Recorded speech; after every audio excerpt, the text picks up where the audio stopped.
Ini tuh satu bukti bahwa uang bisa merubah segalanya. Jadi ini cerita dari Ibu Sartiem asal Lumajang, guys. Jadi Ibu Sartiem ini kerjanya tuh di Arab Saudi. Dan dia tuh kerjanya udah lama banget sampai beliau ini udah sepuh baru pulang ke Indonesia. Jadi emang majikannya tuh katanya bagus banget. Dia tuh ngerawat anak-anaknya bener-bener sampai menikah. Maksudnya anak-anak majikannya di Arab Saudi. Bahkan saking lamanya beliau di Arab Saudi ini, dia tuh sampai lupa dia tahun berapa pergi ke Arab Saudinya. Sebenarnya dulu Ibu Sartiem ini punya anak, guys. Anaknya cuma satu dan anaknya pun sudah meninggal dunia katanya karena sakit.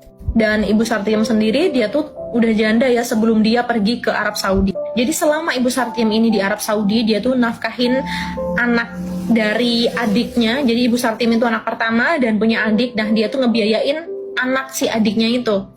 Karena memang Ibu Sartiem sendiri kan gak punya anak, dia gak punya keluarga selain dari adik-adiknya. Jadi si keponakannya tuh bener-bener dibiayain dari sekolah sampai dia tuh kuliah dan juga lulus. Bahkan si keponakannya yang pertama, keponakan yang udah gede itu dia tuh jadi bidan, guys. Ibu Sartiem bilang bahkan dia tuh rumah untuk dia sendiri tuh gak ada. Jadi ada rumah dari adiknya itu karena adiknya tuh bilang nanti kalau misalnya pulang karena Ibu Sartiem gak punya rumah, mending pulang ke rumah adik. Makanya Ibu Sartiem tuh malah ngebangun rumah adiknya itu. Jadi dibangun sampai bagus banget katanya. Dan si majikannya ini karena bagusnya majikan ini sampai dia tuh bangun rumah dibantuin sama majikannya, guys. Dibeliin perabotannya tuh sampai dari kursi, lemari itu dibeliin sama majikannya. Bahkan sebenarnya ya Ibu Sartiem itu mau pulang ke Indonesia sama anak-anak majikan itu bener-bener ditangisin banget. Karena Ibu Sartiem ini yang ngerawat mereka dari kecil sampai bener-bener menikah. Jadi kayak keluarga sendiri. Sebenarnya gak dibolehin pulang, ditangisin banget. Nah, singkat cerita, dia udah pulang ke Indonesia dan semuanya berubah, guys. Justru Ibu Sartiem setelah pulang ke Indonesia, bahkan uang-uangnya semua udah dikirim ke adiknya. Dia tuh di rumah seperti orang asing yang gak dianggap sama sekali sama keluarga. Maksudnya sama adiknya dan keluarganya bener-bener gak dianggap sama sekali. Ya emang bener Ibu Sartiem ini pulangnya ke rumah adiknya, guys. Tapi itu pun dibikinin kamar, itu bener-bener di dekat kamar mandi di bagian paling belakang. Dan itu kecil banget katanya, guys. Kayak Ibu Sartiem tuh pergi ke rumah majikan, bahkan lebih baik di rumah majikannya daripada di rumah adiknya katanya.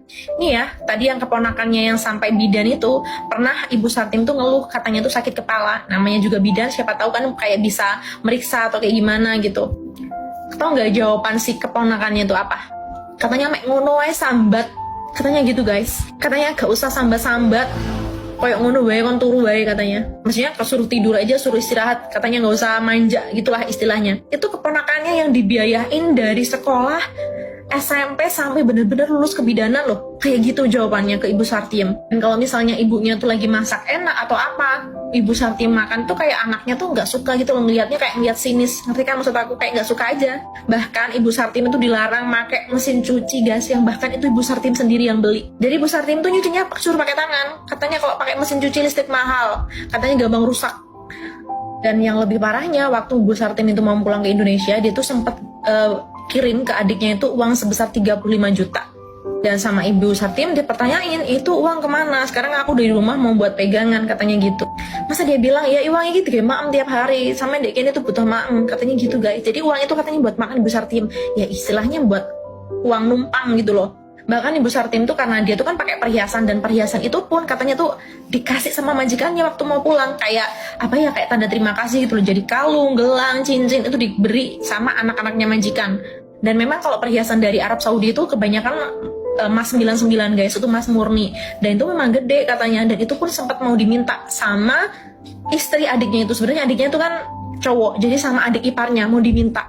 Katanya bilangnya wis tuwek, gak pantas nggak perhiasan, katanya gitu, guys. Ya tapi sama Ibu Sartiem gak dikasih lah. Orang yang uang 35 juta aja ditanyain gak dikasih, takutnya masih dijual, dia gak ada tabungan sama sekali. Dan sebab itu katanya tuh adik iparnya tuh banyak banget masalah gitu loh. Kayak sering ngomong katanya di kamar mandi tuh bau lah, yang katanya kotor apa-apa kayak gitu, guys. Padahal nih sekali lagi rumah itu yang bangun Ibu Sartiem. Bahkan perabotan di situ itu separuhnya dibeliin sama majikannya Ibu Sartiem di Arab Saudi.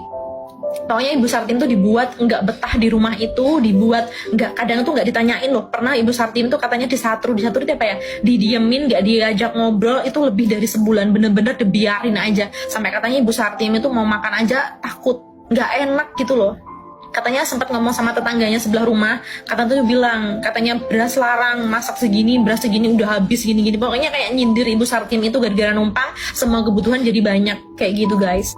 Ya pada akhirnya Ibu Sartim nggak kerasan, nggak bisa hidup di situ, dan akhirnya dia tuh ikut ponakan yang lain, nggak tahu itu kayaknya dulur gitu loh. Pokoknya dia bilangnya cuman dia ikut sama dulurnya, sama saudaranya di daerah Jember. Ya udah sampai sekarang Ibu Sartim hidup sama itu sama apa namanya saudaranya itu di daerah Jember. Jadi malah nggak sama adiknya. Jadi sekarang tuh malah beliau itu hidup dengan saudara yang bahkan nggak pernah dibantu sama sekali.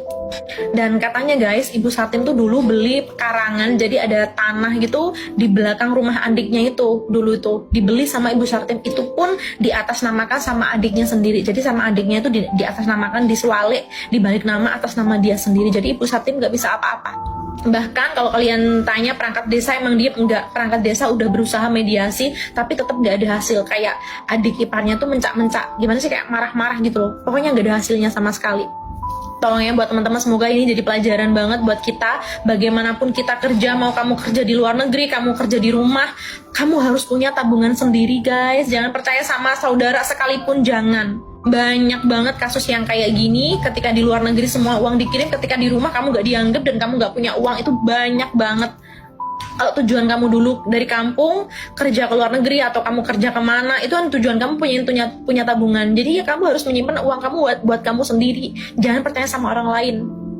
Ingat, uang itu tidak bersaudara, uang itu tidak bermata, dan uang itu tidak berikat. Jadi dia tidak terikat dengan hubungan saudara, tidak terikat dengan hubungan apapun, dan dia juga tidak punya mata untuk melihat dia tuh siapa. Uang itu bisa merubah segalanya. Jadi sebisa mungkin kalau kamu masih kerja, kalau kamu masih ada uang, tabung buat diri kamu sendiri. Jangan lupa tabung buat diri sendiri. Jangan semua kamu percayain dengan orang rumah. Bener.